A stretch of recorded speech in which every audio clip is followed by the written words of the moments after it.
lato-lato?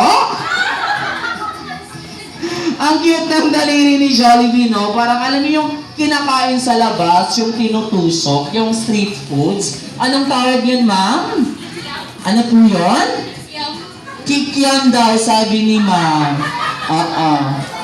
Pamilya ni mami yan. Bakit ka malungkot kanina?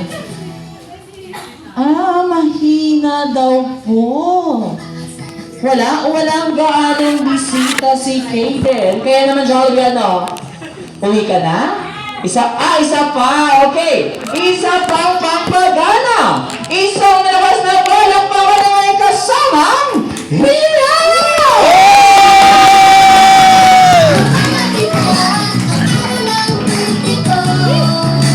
Okay na yan, Jollibee? Ayan, okay na. But before po sumayaw si Jollibee, meron lamang po siyang friendly reminders sa lahat po ng ating mga parents or guardian po dyan. Pakihawakan po yung mga kids habang si Jollibee ay sumasayaw para maiwasan ang anumang aksidente. Once again, sa lahat po ng ating mga parents or guardian po dyan, pakihawakan po yung mga bata habang si Jollibee ay sumasayaw para maiwasan ang anumang aksidente. And now, let's give it up for Jollibee together with the Smart Team dahil sa Jollibee, bida ang saya.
Alright, palakpakan naman natin si Jollibee. And now, Mami and Daddy, samahan niyo ako dito sa unahan together with